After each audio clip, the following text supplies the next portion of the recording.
Hi, my name is Michael Wilson. Today I'll be talking about what it's like to actually attend a conference if, if it's your first time, and for some of you returners, what it can be like at other conferences. Um, for those of you who are new to conferences as a whole, they can be very scary. Sometimes you might not feel like your project or your work belongs there. And I want to kind of start off by saying that you've earned a spot to be there.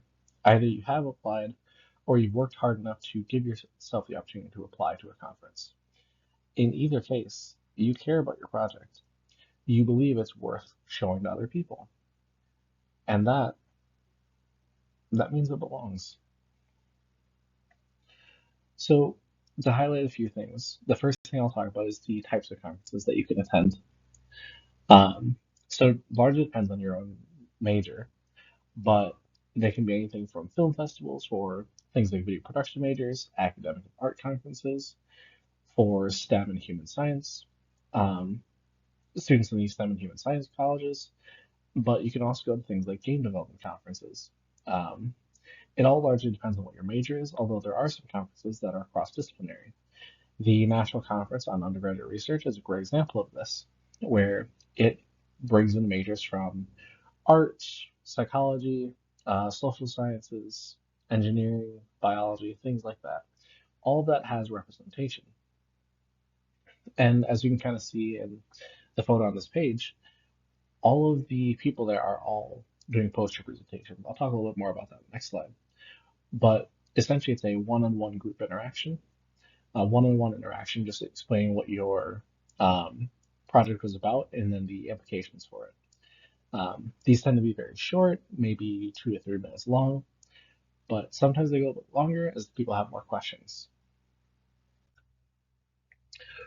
What does a typical conference timeline look like? Well, from my experience attending conferences, they tend to follow these four things.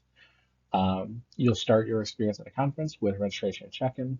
This is to make sure that you are able to get your badges to make sure you have access to the full conference without pay extra. It can also be checking into your hotel, things like that, if it's at a hotel. Um, Largely depending on the kind of conference that you're attending. This also will let you get access to knowing where you'll be presenting or showcasing your work for that day. Um, and this is where the next step, the project review, is very important. It can be important to know what is an expectation for the room that you'll be presenting in or that you'll be showcasing work in. Will you need a poster? That's usually something you would take care of beforehand, but you may need a place to start your poster. Within this, you may also need access to a laptop, a flash drive, stuff like that, um, and that'd be more typical for things like oral presentations. Um, Additionally, you may be bringing products with you, such as a hydroponic system, to showcase to others. And again, it's important to know where to keep those things. Within this, it's good to go over your materials, and it's good to go over your materials, but make sure not to overdo it. It's like presenting to your class. There's a limit to how much you can prepare. So between the time of you first checking in before you're actually presenting, also take time yourself, either by um, finding a quiet space to just kind of decompress a little bit, or attend other sessions. Sessions are always happening throughout the day, either in the form of poster presentations, oral presentations, or even just showcase people's work. When I attended when I attended NCUR in 2023 in Eau Claire, they actually had art exhibits on display from students from across the country. So it was really good to be able to see what they were doing, and then later be able to go back and see like what Scout students were doing around the same time. So you've reviewed your project, you like how it's turning out so far, and now you're on to actually presenting. This part can be very scary, um, but you're going to do a great job. It's going to sound a little choppy, but the people who are there, they might not know as much about your project as you do. So you really are the teacher in that case. It's okay to make a few mistakes, people won't notice. And if they do, they'll ask questions about it. It's not a reflection of you presenting poorly, it's a reflection of them being curious about did they misunderstand something, or is there something that you can enlighten them about? After you finish presenting, You'll start teardown and networking. So teardown is going to be pulling all your materials, if you have flash drive, laptops, things like that. Networking is just connecting with people after your presentation to see if anyone has any questions, follow-up questions, or if you want to get in contact with some of them afterwards because they had questions that made you curious. Networking also applies to the rest of the conference. I'll talk about it more in one of the future slides. But largely it looks like just talking to people, finding out what their research interests are, and seeing how they may overlap with yours.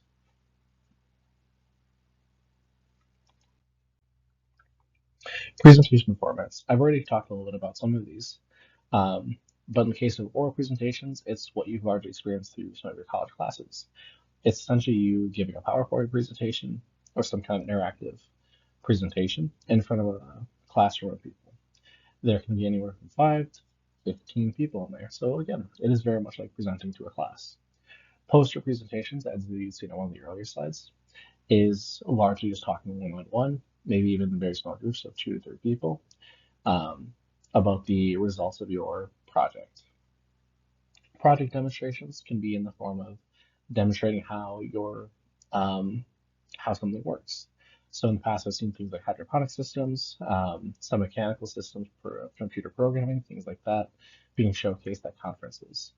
Exhibits, as I mentioned before, can be things like videos or short films that people have made, um, art displays, so things like paintings, constructs, things like that. Artistic performances, this can be things like music or even acting. Those can all be represented at a conference. Some useful materials to remember when you're attending a conference is bring a flash drive. If you are doing a poster presentation, it's always good to have backups, especially if you aren't sure of if they're going to have a laptop ready for you to send your presentation to, or if there's nothing available, bring your laptop instead. Um, it's always good to have backups, whether they're saved on your computer locally or they're saved to your OneDrive. Business cards are also good to have access to. This is in the case someone wants to follow up with you. They can email you later to make sure to clarify whatever questions they have or to connect with later on. And I've seen this happen more than once, but remember to bring your poster as well. It's very difficult to retrieve that once you've already left, although I've seen some people have to do that. Opportunities for conferences. The number one part of conferences isn't necessarily that you're able to showcase your work, it's that you're able to connect with others who are in your field or even outside your field to see what kind of questions they have or see the implication of your research on their lives. So, what can that mean? It can mean connecting with employers, it can mean connecting with faculty who are working in the field or doing research that is similar to what you're doing right now. It can also generate future product ideas, as I've mentioned before. It can also lead to things like career exploration. Some conferences tend to have graduate school fairs, which is where schools from across the country may show up and say, "Hey, we're offering these programs. Are you interested?" Some employers may also be interested in like hiring students from these places because the how closely related their research is to what the business is wanting to do. Some quick tips for presentations is check out other presentations. There's always something going on, and there's a very good chance you'll find something of interest to you. Either maybe it's not an academic interest, maybe it just sounds interesting. Um, Connect with ORSP, Office of Research and Sponsored Programs. Number one reason is that they can give you funding to help make going to conferences a lot more affordable. I have a link included on the next page that actually links to their grant page, so you can apply for up to $1,500 um, to make it much more affordable and reasonable to go across country if you need to. And the last tip I can give you is just be yourself. You earn a space to be there, and even if it feels scary, even if you feel like your idea isn't good enough, there's always someone interested in your idea.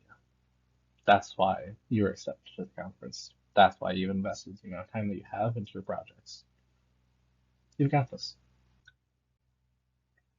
If you want more information, I've included a few links here to the Office of Research Sponsor Program, their social media websites, as well as their SharePoint page. Additionally, this last line here also has a link to their grant page where you can access and get more information on the types of grants they offer. You can contact Cello via email or through phone, and they can get you access to more information if some of these pages aren't too clear. Thank you.